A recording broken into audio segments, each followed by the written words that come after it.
Je me trouve présentement en compagnie de M. Chevrette, président du conseil d'administration de la CIRBI. Alors, bonjour, M. Chevrette. Bonjour.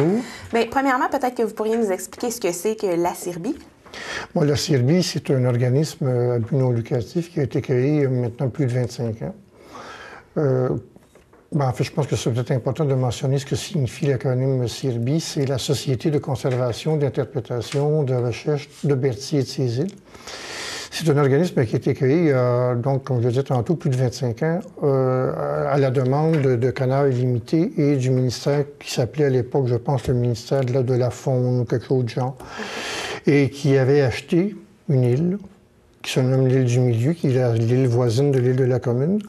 Et puis, ils ont demandé à la municipalité de Sainte-Geneviève-de-Berthier, dont faisait partie l'île à cette époque-là, de créer un organisme à qui on allait donner l'île, à condition que cette île-là devienne un lieu de conservation de l'environnement. La raison pour laquelle l'île a été achetée, c'est tout bêtement parce que l'île est constituée essentiellement d'un milieu humide, donc marais, marécage, et on considère que ce milieu humide-là est le plus important de la vallée du Saint-Laurent. Alors, on jugeait important d'en faire la conservation, la préservation et aussi le développement. Ce qui fait que le mandat de l'organisme a été et continue à être, bien sûr, d'abord et avant tout, je le répète parce que c'est important, c'est de préserver ce milieu humide, de préserver aussi toute la faune, la flore qui est là, qui est d'une richesse absolument incroyable, et également de faire une espèce d'en faire un lieu d'éducation. Ça peut être tout bêtement par le biais d'une promenade sur les sentiers.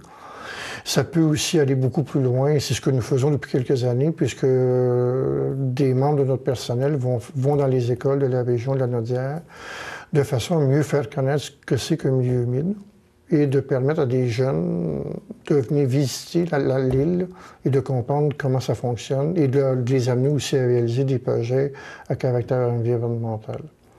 Alors, c'est donc dit que la CIRBI, c'est un organisme qui vraiment vise à non seulement à protéger, mais à mieux faire connaître l'environnement et à faire en sorte de développer chez les gens de la région, ici, mais d'un peu partout, un véritable souci de l'environnement. Oui, donc on essaie d'aller sensibiliser les gens, en fait, à se créer une conscience environnementale à travers tout ça, là. Oui, et même qu'en réalité, ça va un peu plus loin, parce qu'il y a un des projets qu'on véhicule dans les écoles, qui amène les enfants à réaliser des projets à caractère environnemental dans leur milieu. Ça peut être dans leur cours de leur école, ça peut être à la maison, ça peut être bon. Mais celui qu'on utilise actuellement, qui vise véritablement la connaissance des milieux humides, parce que très souvent, les gens ont des préjugés dans des milieux humides. Quand on leur dit il y a là un beau marais, les gens nous regardent avec un drôle d'air en disant un marais. Pas sûr.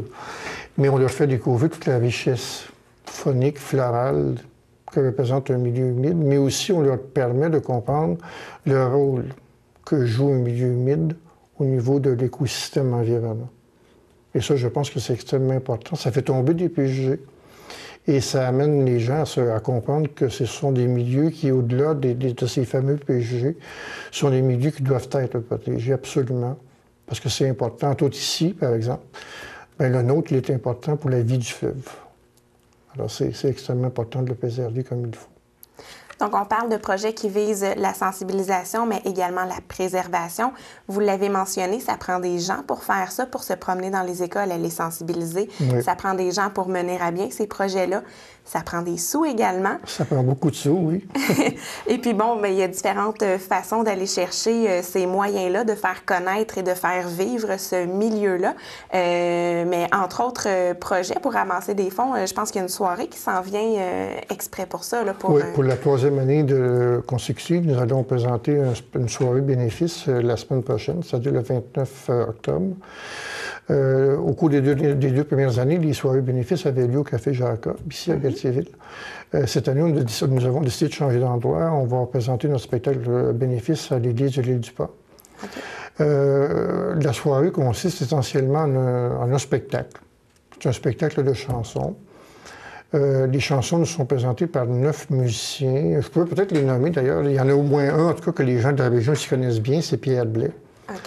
Que tout le monde connaît, je pense, dans la région de Berthier, Il y a des gens de Joliette. Il y a Robert Boileau, qui est un musicien extraordinaire, saxophoniste, claviériste. On a des gens de Montréal aussi. Je les nomme quand même. Il y a Raymond Tante, qui fait de la guitare, qui chante, flûte traversière, saxophone.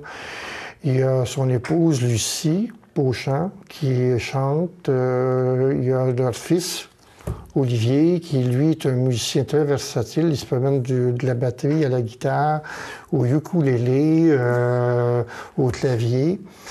Il y a aussi Francine Bessette, qui est une chanteuse avec une voix absolument merveilleuse. Là, je n'ai pas d'en oublier. Ça donne ça donne une bonne idée de l'ambiance musicale qu'il va y avoir lors de cette soirée-là. Je pense qu'il serait important de mentionner aussi que toutes les chansons cette année ont été sélectionnées en fonction d'un thème très particulier. C'est que cette année, toutes les chansons tournent autour de ce qu'on appelle les 4 éléments, c'est-à-dire l'eau, la terre, l'air et le feu.